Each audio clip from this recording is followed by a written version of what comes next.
मैंने बहुत बार अपने संबंध में सोचा है मल्लिका, और हर बार इस निष्कर्ष पर पहुंचा हूं कि अंबिका ठीक कहती थी।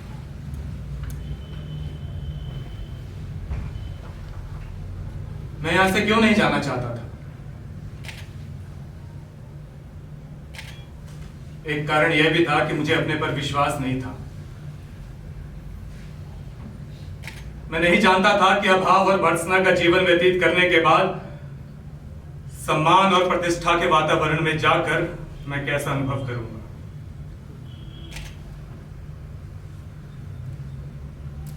मन में कहीं आशंका थी कि वो वातावरण मुझे छा लेगा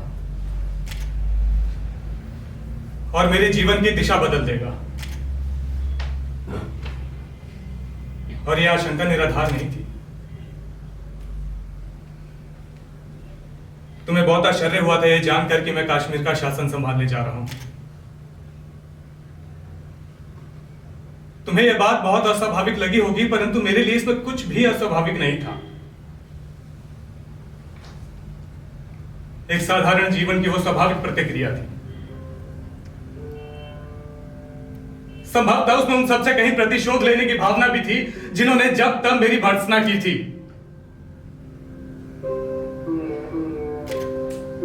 मेरा उपहास उड़ाया था।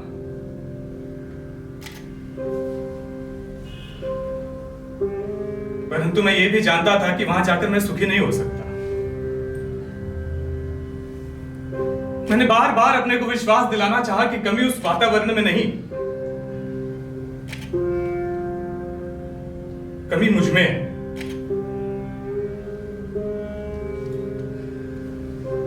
यदि मैं अपने को बदल लूं तो सुखी हो सकता,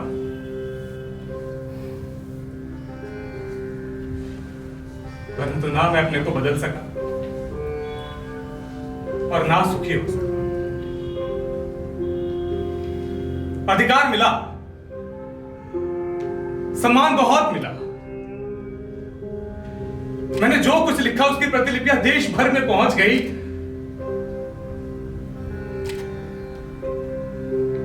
परंतु मैं सुखी नहीं हुआ।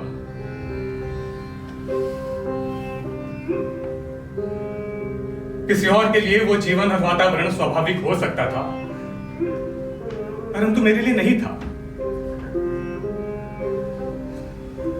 एक राज्य अधिकारी का कार्यक्षेत्र मेरे कार्यक्षेत्र से भिन्न था। मुझे बार बार यह अनुभव होता कि मैंने प्रभुता और सुविधा के मुंह में पड़कर उस क्षेत्र में अनधिकार प्रवेश किया है, और जिस विशाल में मुझे रहना चाहिए था उस विशाल से दूर हटाया। जब भी मेरी आंखें दूर तक फैली क्षितिज रेखा पर पड़ती, मुझे यह अनुभूति सालती कि मैं उस विशाल से दूर हटाया।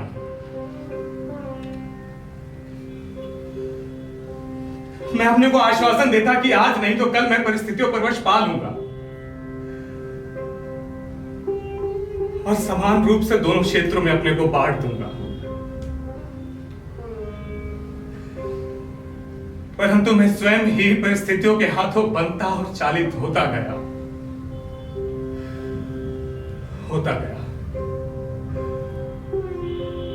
और जिस कल की मुझे प्रतीक्षा थी वो कल कभी नहीं आया,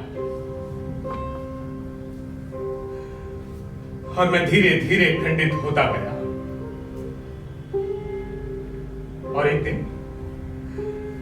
एक दिन मैंने पाया कि मैं सर्वथा टूट गया हूं।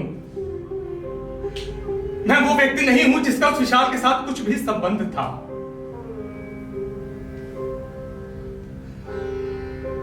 कश्मीर जाते हुए मैं यहां से होकर नहीं जाना चाहता था। मुझे लगता था ये प्रदेश, ये पर्वत श्रृंखला और ये उपत्यकाएं मेरे सामने एक मुख्य प्रश्न का रूप ले रही हैं। फिर भी लोभ का संवरण नहीं हुआ।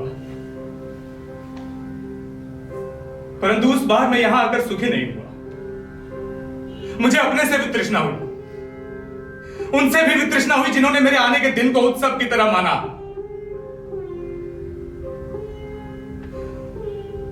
तब पहली बार मन मुक्ति के लिए व्याकुल हुआ था। परंतु उस समय मुक्त होना संभव नहीं था।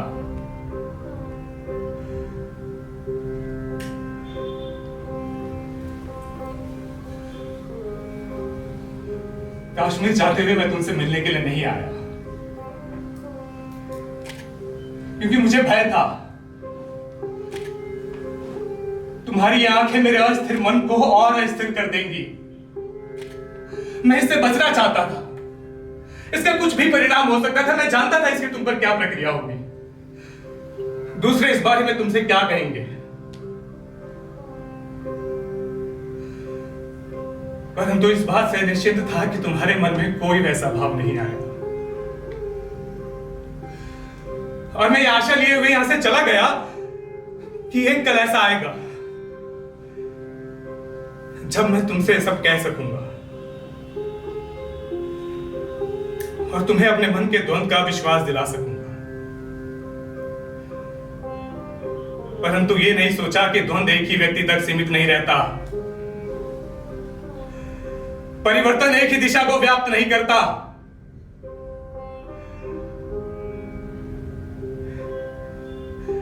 इसलिए आज यहां आकर बहुत व्यर्थता का बोध हो रहा है।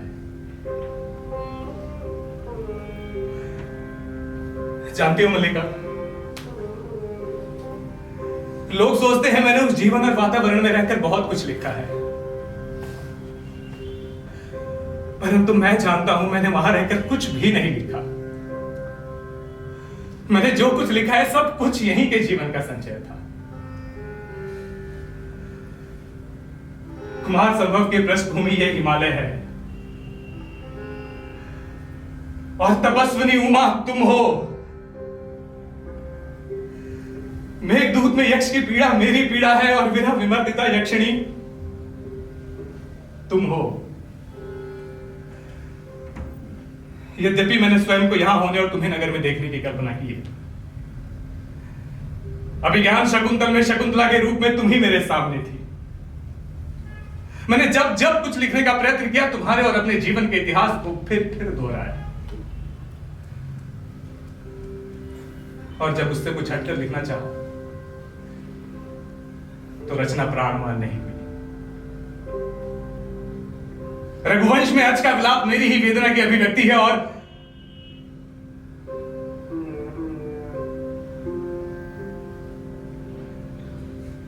मल्लिका, मैं चाहता था तुम ये सब पढ़ पाती, परंतु सूत कुछ इस रूप में टूटा था कि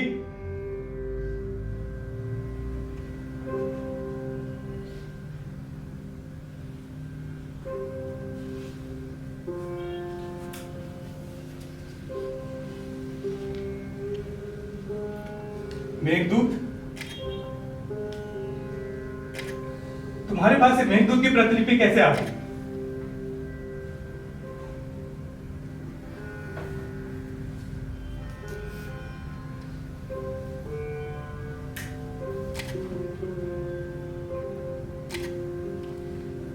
ओ मेघदूत,